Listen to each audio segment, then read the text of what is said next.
Hello and welcome back to another episode of From the Field. I am your host, Casey Orr, based in Wellington, New Zealand, and I got with me two amazing guests who will introduce themselves shortly. This is a bit of a different show than what we did last week, where we was talking about the evolutions of careers and people taking, that different step from either becoming more technical or becoming less technical. So if you are interested in learning a few backstories of a couple Amazonians, then definitely go back into the video section and watched that. That was a very fun stream. But now we're doing, as I said, something slightly different, where we're going to be doing a bit more of a deeper dive into Amazon verified permissions, which is awesome because I actually had a customer ask me about this about a week ago. So, it's been very, very timely. So this is great. Abhi, do you want to introduce yourself? Yeah, thanks, Casey. Hi, I'm Abhi. I'm one of the product managers here at AWS, and I've been working on the service for about a year and a half, pretty much since the start. I'm based out of Seattle and happy to talk more about the service. I'll pass it over to Nick, who's my co-presenter. Cool. Thanks, Casey. Thanks, Abby. Hey, I'm Nick Broadchoy, pronouns he, him, and I'm Senior SA at AWS and based in Auckland, New Zealand. And I primarily work with software and SaaS and digital native businesses, so think B2Bs and B2Cs. And when I think back to my days writing production code, working on different permissions models, it brings back some memories. I say it was a character building experience. That's why I'm actually really excited to share my thoughts on permissions and how you can build flexible permissions model for your application, whatever that may be. Just make everyone an admin. Then it's easy. I think we've all been there. Especially in startups and stuff like that. The permission models there can get pretty loose. Nick, so what are we going to cover today? Like, what can people expect? Yeah, so we're going to talk about what is permission? Do you need it? Maybe it's an opinion. I think it's a fact that we all need it, but we'll talk about that and how we can help you solve that. So we're going to talk a little bit about Amazon verified permissions and CEDA police language. And we're going to have a live demo. So wish me luck and talk about how you can get started with verified permissions. Awesome. We've actually only ever had, in the 2 years the show's been running, one live demo go horribly, horribly wrong. So, so our track record shows that you'll be fine. All right. Do we want to jump into it? I'll just bring your presentation up. There you go. Awesome. Let's see if I can work the And also, if presentation. you are watching and you have any questions, do just throw them out there.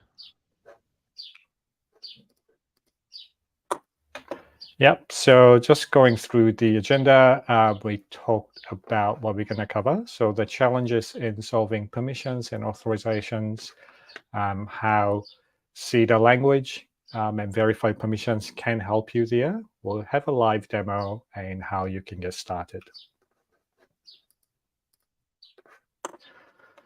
So permissions, virtually any, I might say all applications you can imagine needs to manage permissions in some way or form. Think about social media app. It needs to figure out what content its user is permitted to see and share. Banking applications that needs to determine what accounts you have access to. Although, mistake here would be pretty high stake. And electronic health record systems to figure out which healthcare professionals can see what patient records, what part of the records. And this is an industry that I spent majority of my career in. And like many other regulated industries, healthcare permission rules can get pretty complex pretty quickly. And if we were to define the term permissions, we'll say permissions are a set of rules that describe what each user of an application is permitted to do.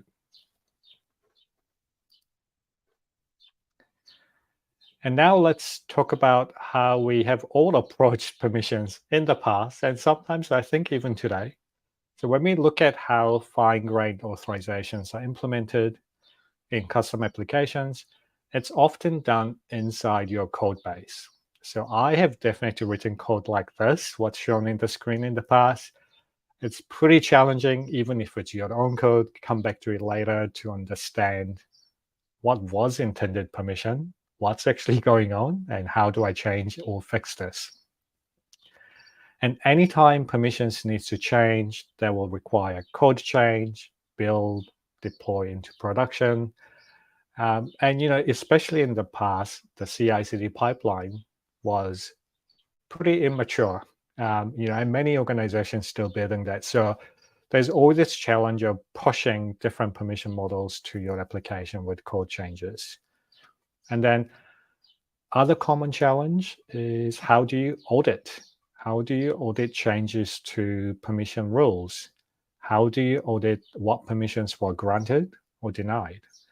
And if you look at the example on the screen, there are a number of important concepts, which we'll explore a little bit further in the session with Abhi.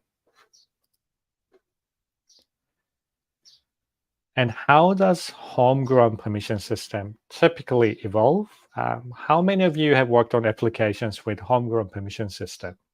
I definitely have, and I think most developers have worked with homegrown systems. And what does it take?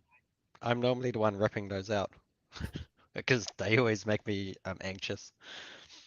Yeah, I think the fun saying of, if you're ever thinking about building your own identity or authorization solution, start with no, and then work back to see if you really need a custom one. Most of the time, the answer will be no. So, what does it take to actually build one of these? Like any other application, there'll be some form of a schema in a database.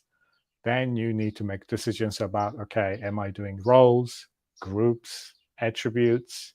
How do I support wildcards or lists or sets? Do I need to support any complex regular expressions? Like, how many of you can understand regular expressions if it's written?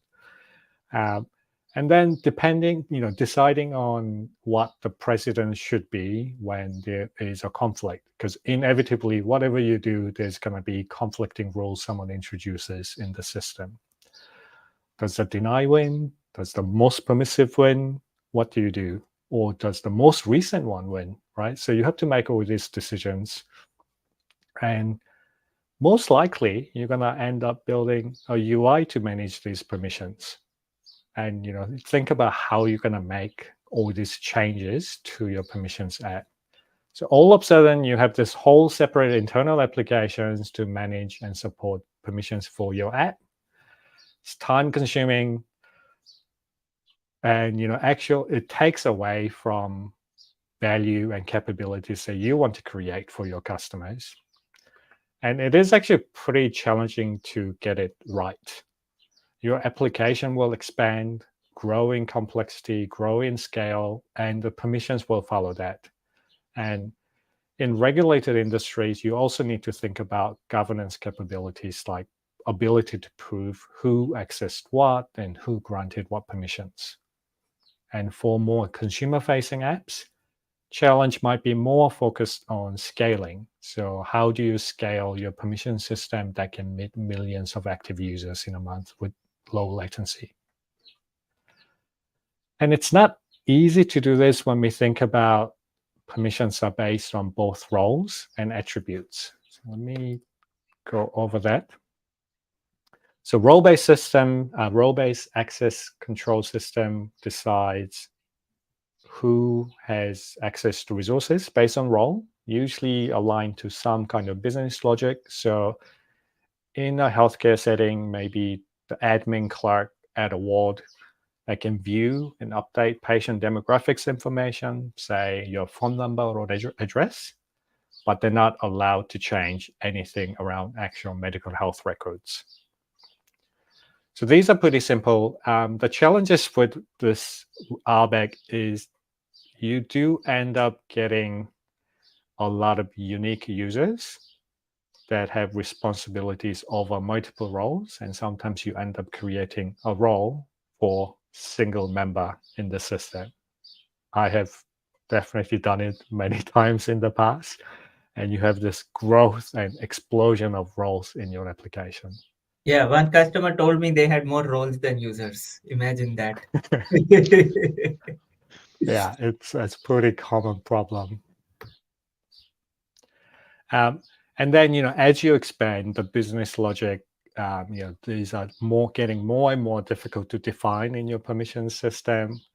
And, as you talked about, Abhi, just now, scaling to large number of roles, like the constant maintenance of mapping the real world user permissions into this system based on RBAC. And it's very challenging to introduce anything that's dynamic parameters on role-based RBAC system. And then on the other hand, we've got attribute-based access control system, ABAC.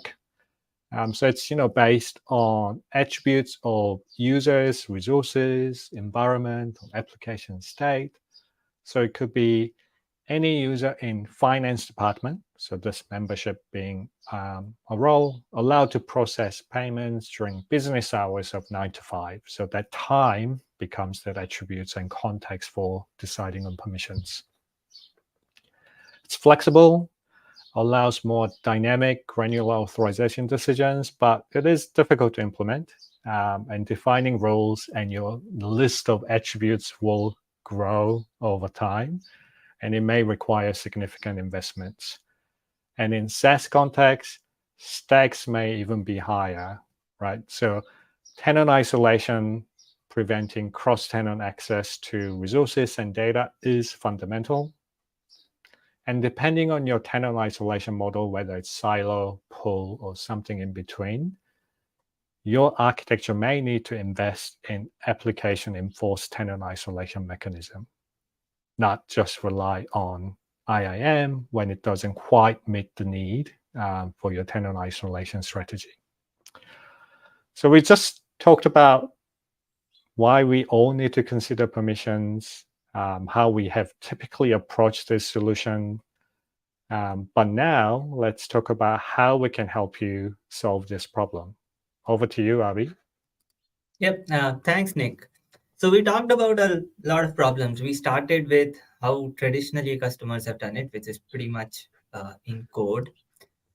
Next, we talked through how homegrown solutions are there and the challenges associated with it, and the need to support more complexity with both RBAC and ABAC models coming around. So let's see how Amazon verified permissions can help.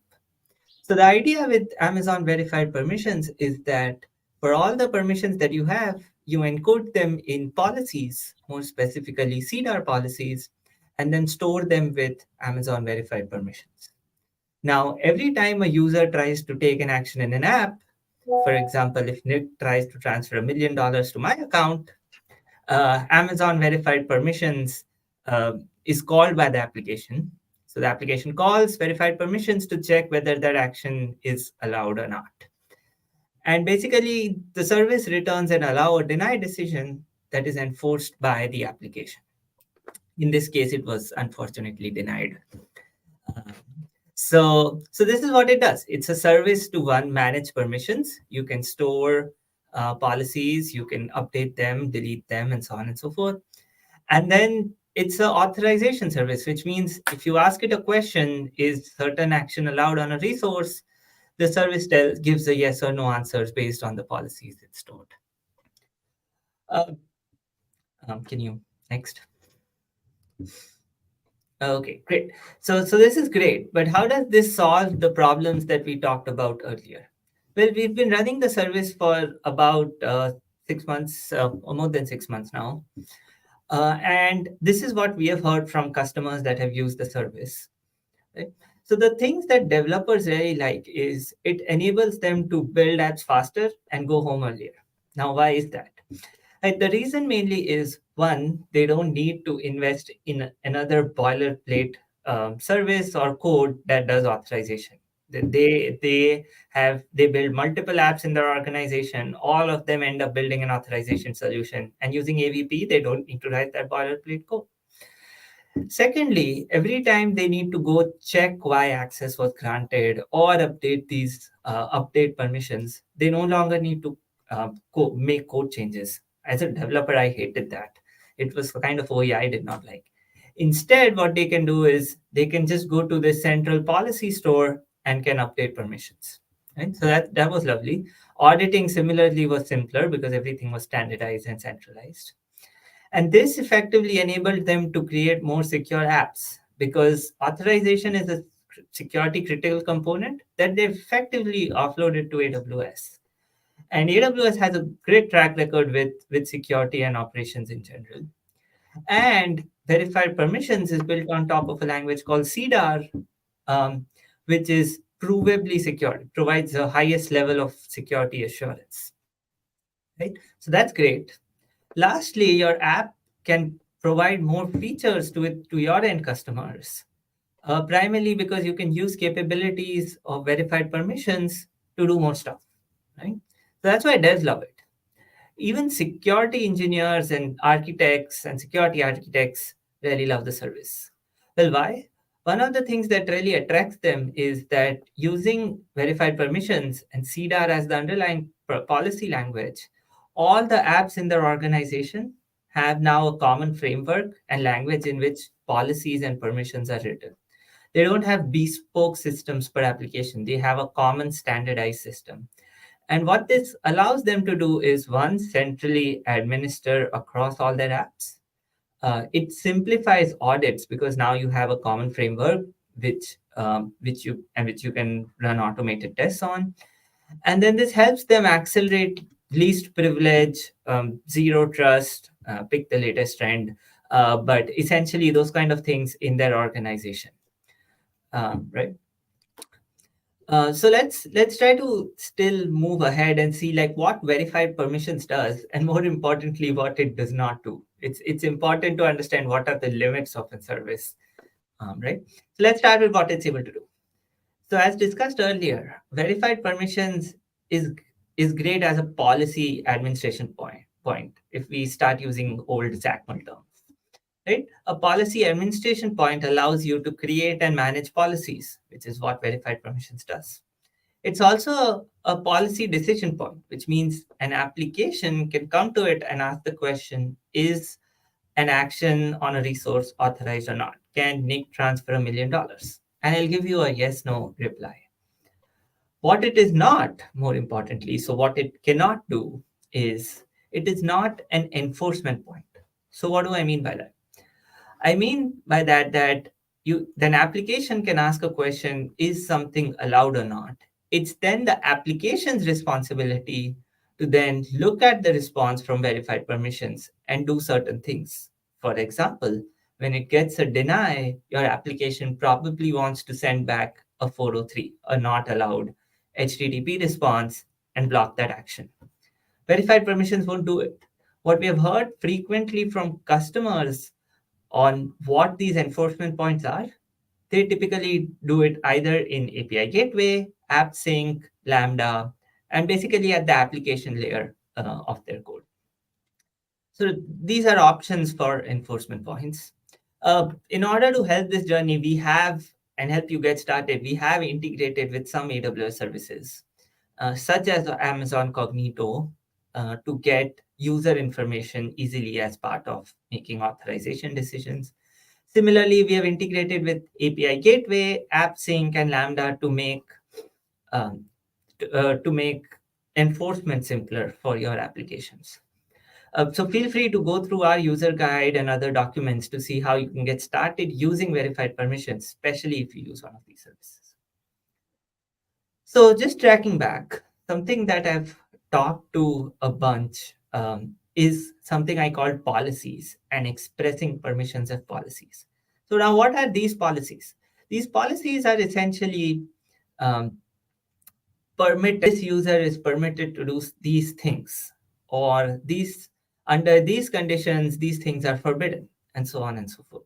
And these are all expressed in a language called CDAR. CDAR is an open source language. We open sourced it earlier in the year. And it also comes out with its own SDK. So there's an open source SDK. Feel free to go look at it, scrutinize it, and so on and so forth. Verified permissions is a managed service built on top of CDAR. Right? But when we were designing CDAR, we did it the Amazon way, which means we worked back from a few customer requirements. There are three that I wanted to highlight. So what customers told us is they wanted a language that was flexible, which meant it supported both ABAC and RBAC models that is described earlier, as well as readable, which means I should be able to print out a single policy on a piece of paper, give it to someone who isn't technical, who's not a developer, and they should be able to make sense of it. So that was one requirement we went with. The other requirement we went with is it should be fast, because we realized that applications are going to call it at runtime. So it needs to be fast and performant. And lastly, we wanted policies to be analyzable by machines. What do I mean by that? So by that, what I mean is once your policy is going to the thousands, right? It's not practical for you to print out 1,000 policies in a paper and figure out access control in your apps. It's not humanly possible. And so we took some inspiration from our friends over at IAM Access Analyzer, who basically analyze IAM policies, and applied these learnings to CDAR to make sure it was also analyzable using this technique called automated reasoning. Our friends over at Access Analyzer, IAM Access Analyzer, also use the same techniques, right? So that's what we wanted it towards. Now, to show that it's flexible and readable, I want to go to the next slide where I show a very small policy on the right. Just quickly, because you brought up the fact that you are talking to the IAM team as well. Like, there's a question around how does the service compare to AWS IAM? Does verified permissions reduce operational workload for me? No, so that's a good question. Effectively, like you're asking when should I use AVP versus when should I use IAM, and what's the difference between them? So now let's talk about IAM first. So IAM essentially allows you to protect AWS resources. These resources, for example, are S3 buckets or EC2 instances, resources that have been defined by AWS, which have an ARN, and so on and so forth. Verified permissions, on the other hand, allows you to protect resources defined by your application. So, for example, it'll be a bank account for a banking application, or a pet in a pet store application that Nick is going to show, or an order in a pet store application, as an example. Right? In general, your applications will need both. They'll need to protect resources defined by themselves, things that are abstract but make sense for that application. Again, banks, bank accounts, and so on and so forth. And then the underlying infrastructure layer will need to be protected by IAM. So if, for example, there's a Dynamo table that stores the order details, you still need IAM to make sure that table in Dynamo is protected, right? So effectively, your applications will need both verified permissions to protect application resources, and then IAM to protect the infrastructure resources that you've provisioned in AWS. So that was a very good question. Hopefully, I answered it.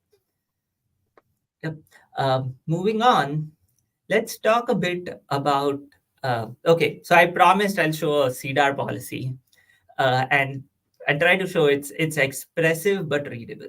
So on the right, at least on my right, we see a simple CDAR policy, which is a permit statement that allows members of a group called sales team to maintain customer data, right? Account data for customers.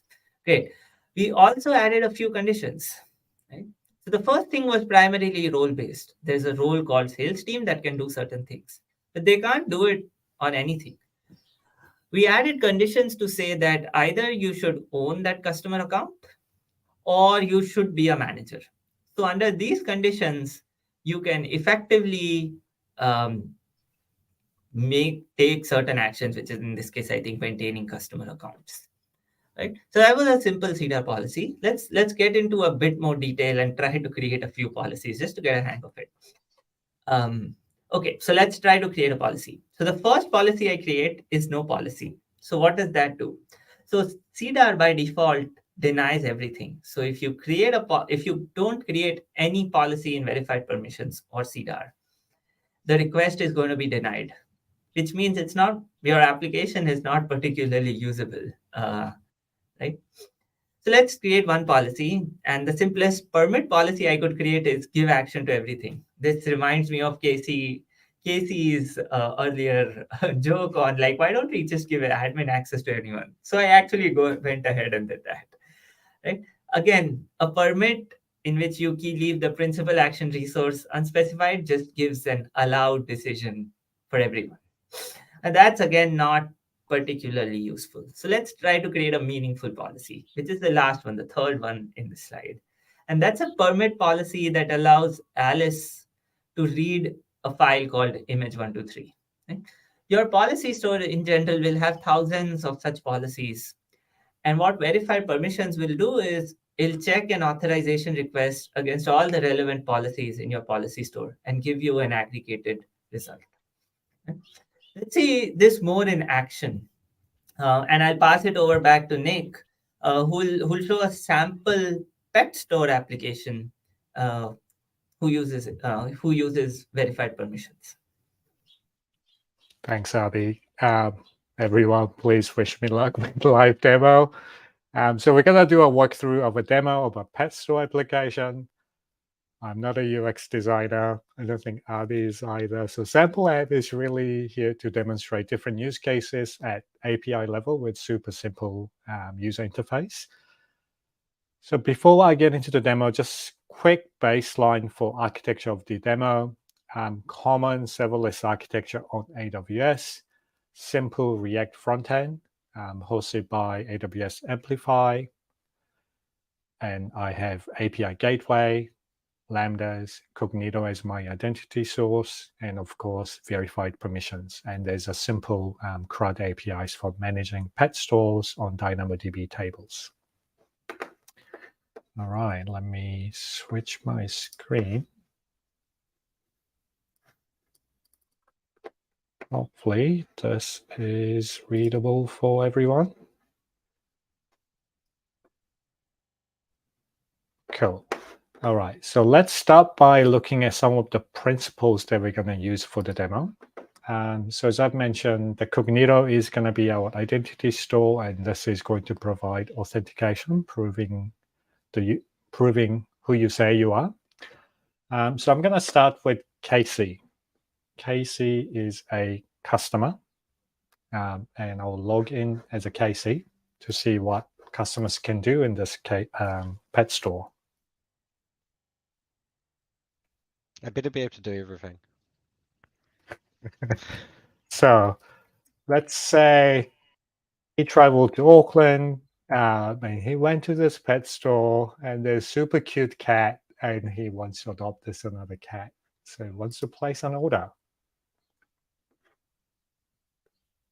And he is denied. He's not allowed to perform this action. Let's see if we can search for pets. Can I see what's available? Also says no. Can I look at order that someone might have placed? Says no.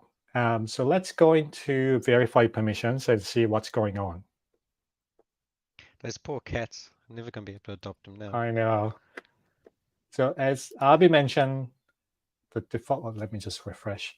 Default policy is deny all. It looks like we have forgotten to create any policy. So let's go and create a couple of policies. So I'll just skip through this screen, just go straight into JSON. And let's create our first policy that allows, let me do format. So this is saying if the principal is part of customer group, so that's role-based access, and allow actions that are search pets and place order. So these actions, these roles that are defined by you in your application, and you can set this as a schema on Amazon Verified Permissions. And it's saying on any resources, there's no conditions on resource. If you're a customer, you can search any pets, place order for any pets. So let's add this, create this policy, and let's go back to the application and try to search for pets.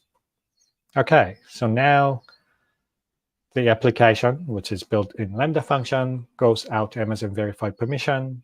I'm a customer in Auckland store. I want to search for pets. I want to place an order for pets. Now I'm allowed. Let's see if I can view an order. So number 1, number 2, I'm still not allowed, because when we go back to the policy, with this policy, we only allowed 2 actions, search and placing order. So let's go and add another policy that grants customers permission to view order details.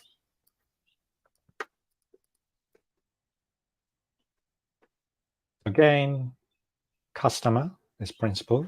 Action that I'm allowing is order on any resource. Only condition is that the principal needs to be owner of the resource. In this case, the resource is the order.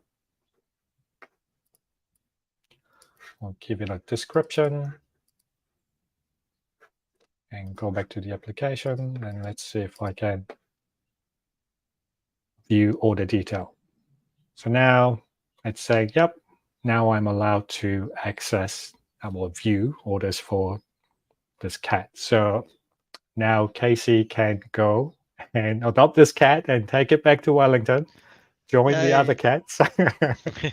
Actually, there's a couple good questions that have just popped up in Okay. chat if you want to have a quick view with them. Um, So actually, I'll just talk to them. First one is application users often have access to parts of the UI, parts that are not available for to them, like i.e. they're hidden. For example, some navigation sidebars will show 20 items, for others just 2. Do you need to ask verify permission service for every one of those 20 requests to decide if the navigation item is available to a user? Yeah, so I probably can take that. In the shortest term, the answer is yes. In the more medium term, and again, we're not allowed to discuss non-NDA stuff in public forums, so read between the lines. But essentially, we are doing things to help with this use case, such that you won't have to call AVP multiple times or verify permissions multiple times to solve for this use case. Again, we'll have contact information hopefully at the end of some of these. So if you want more details on what we are doing, feel free to reach out to me. Awesome. And I think there's a second one. In general, we have seen customers have ops loads as a result of maintaining code for managing app permissions. Who can access Bankout? We have seen customers reduce ops loads to manage such policies, amplification, being transparent. Verify permission would not reduce the ops load to protect them. Blah, blah, blah. I think that's just my reply. Yes, that is. Okay, sweet, cool. Not a question, it's just you. I should actually make sure I know what your question was as well. I'm a terrible host, my bad. Awesome. So, I mean, let's just take a quick look at, I deliberately put in some console log statements in the Lambda function so we can actually have a look at what's being sent to Amazon verified permissions. So Livetail is available on CloudWatch. You can tail your logs just like on your local machines. So if I look at one of the queries here, so I can see this is a policy store. So you can have multiple policy stores for your applications or for your different workloads. And I'm sending principal, the entity type. In this case, I'm a user, not a system or another entity type. And Casey is the entity ID. The action I'm trying to perform is get order. And the resource I'm trying to perform this action is order number 2. And then it provides some context around entities that are relevant for this request that your application or the abstracted layers can send to verified permission to make those decisions. And it comes back to say, yep, you are allowed to do those actions on those resources based on this policy ID. So if I go look at this policy, you can see this is the one for customer get order, which matches what we just created. So now let's take a look at the store owner, Emily. I will log in as her.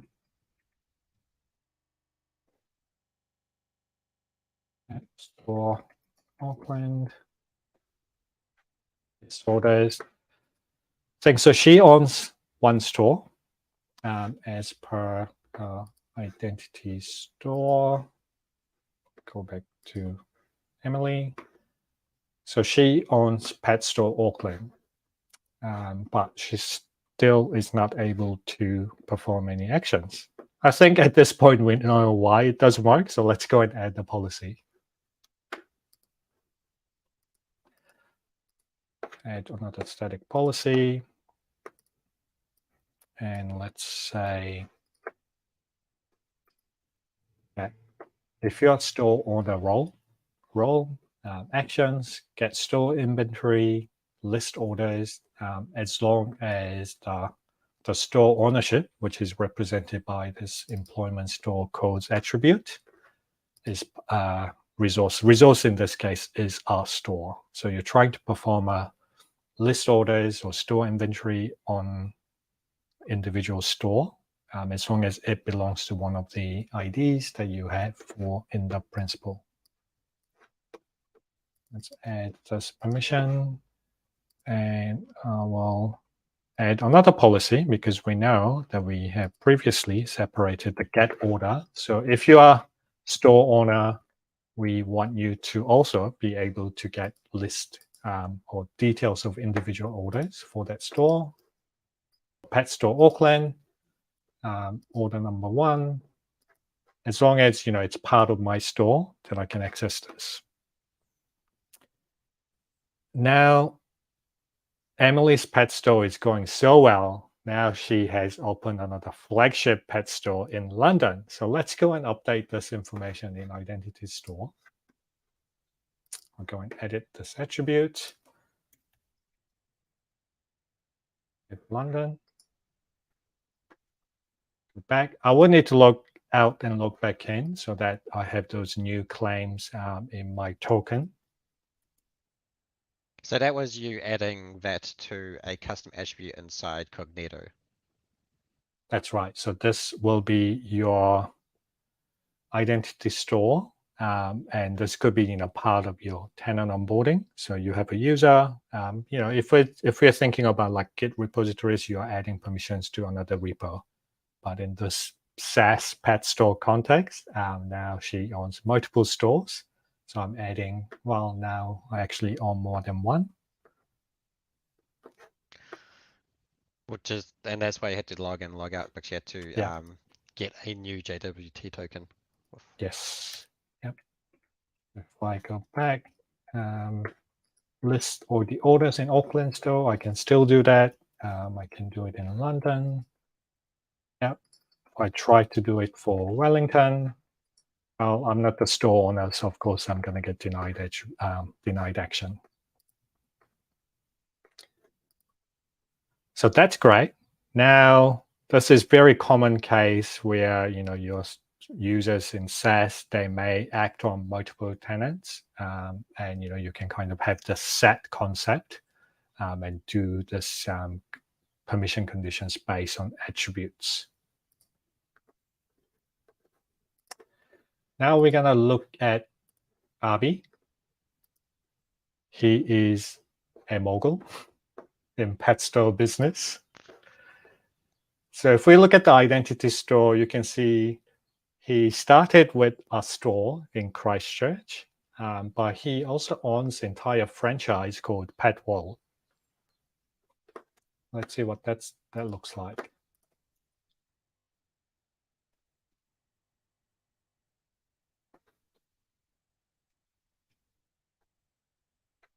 I tried to get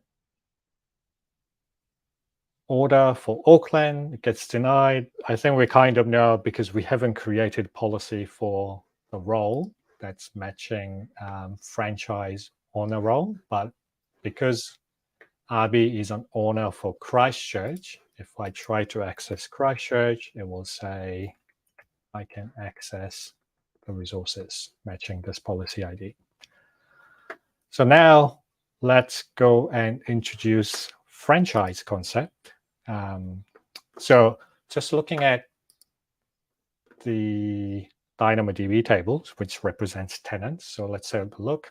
Christchurch Pet Store, it doesn't belong to any franchise. It's a independent boutique pet store, is HQ, where it all started. But he had started a couple of pet stores here, Pet World Wellington and Auckland. You can see in this tenant table that it belongs to this franchise called Pet World, which matches what's in RB's identity store. And when you have like this type of relationship and hierarchy based permissions, like you don't want your code base to be adding list of stores every time there's on and offboarding events to go and update all these users, right? So let's see if we can make that simpler. Let's go back to policies, add another static policy. And let's go next. Again, things we've seen before. The role or principal is franchise owner. Actions allowed are list orders, get inventories. And the condition here is that make sure that the principal has this attribute called employment store franchise codes, which is just depicting what franchises I own as the principal. And the resource that you're trying to access is part of that store hierarchy. So let's give it a detailed description. So once someone comes back to read, there is a human readable description, even though it is fairly easy to understand, see the language. Plain English always helps. So let's go back. Let's try to now do list order for Auckland. Yep. Now, even though I don't have anything to say I own Auckland, I just own franchise Pet World, and because my tenant identity includes that Pet World includes Wellington and Auckland, and we set that policy to say if it belongs to one of the franchise, then you can get those details. And we can do the same for adding individual order details. So, we can look at which pet Casey was adopting. So again, here, franchise role, get order. And in this case, because now the action is on pet or the individual order, so I'm checking the store of the resource that it belongs to is part of the franchise.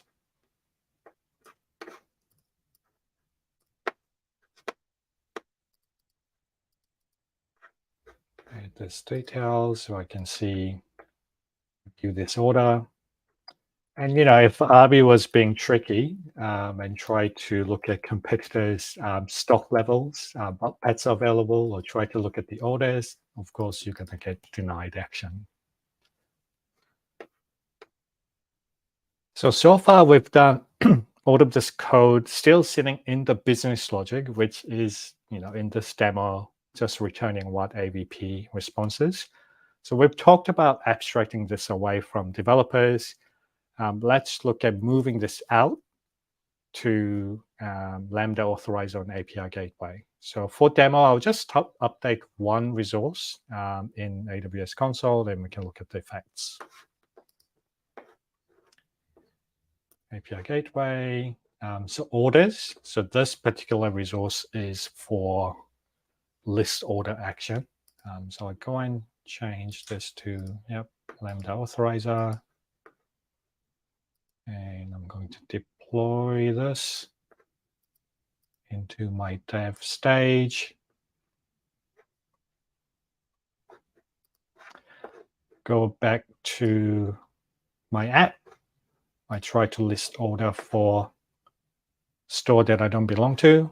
And you can see the message has changed because the business logic was actually just returning entire response from AVP telling you that it was denied, but now it's moved to Lambda Authorizer the response is actually coming from API Gateway Lambda Authorizer. And let's take a quick look at the authorizer function. Another Lambda function, getting the identity source from authorization header, so getting the job token and getting the path to figure out what resource it's trying to access. And I've just set it to cache for 1 minute. And in the code, it does a bunch of boring building JSONs, but the important bit here is that it's building out a response for API Gateway for Lambda Authorizer. So I'm getting the principal, which in this case would be Abhi, and returning the policy to say, if I don't have a decision or if there's an error responding to Amazon verified permissions, in this example, I'm saying the default permission is deny. Otherwise, I'll follow whether it's allow or deny in my API Gateway Lambda Authorizer. And for this resource, and that's what it gets. So it's very easy way to abstract away this policy enforcement point away from your applications, away from your developers. So congrats to me, congrats to you. Now you've just implemented Lambda Authorizer as policy enforcement point and verified permissions as policy decision point. And we looked at some of the logs that you can make available. So what about governance? You can actually create CloudTrail with verified permissions data events. So you can set it for all read-only or write events. So isAuthorizer is the API call. That is a read-only function. So I've gone ahead and created CloudTrail, capturing the verified permissions data events for this demo. So if I go ahead and search that S3 bucket containing the data events, you can see some of the actions that I have been doing, the date and time of the event, which policy store it was, who was the principal, what action did they try to do, what was the resource they tried to access. So this is, simply now looking at Athena or any other tools can be part of your security lake to actually analyze different permission requests that's coming in. Yeah, one of the things that I see straight away, this makes the ability to do unit tests against your permissions like so much easier as well. Yeah, So yeah, that's you know right. that That's all you're not- verifiable. You're not releasing a disaster to production. Yeah. So, that is the end of the demo. Any questions from audience? There has been no more questions that have popped up. If you do have questions, now is the time to answer. Not answer, sorry. Ask. Apparently English is very difficult for me right now. But while we're waiting for that, Nick and Abhi, I do thank you for coming on to the show and sharing your knowledge and taking us through a very comprehensive demo. I'll just share my PowerPoint again. Maybe it will show up correctly. So this is few resources for you to getting started with Amazon verified permissions. The link, reInvent video, when it was still in gated preview. So some of my customers part of the preview process and have learned a lot. Since then, it has become GA in commercial regions, and recent reinforced breakup video where there is a customer story in there, super interesting use case.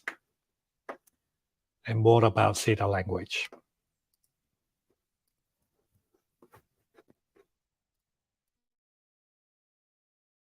Awesome. Sorry, I had to sneeze, but yeah, thank you. There's our email addresses. If you have any questions, follow-ups, please feel free to contact us. Awesome. And I think for the last like 10 minutes of that, my cat was meowing at my door, trying to desperately get in, and ruin everything. So again, thank you, both Nick and Abhi. Hopefully you've had a blast, and I hope all of our viewers have also learned something. And yeah, with that, I will say Mati wa and enjoy your weekend. Thank you very Awesome. much. Thanks, Casey. Thanks, Casey. Thanks, everyone.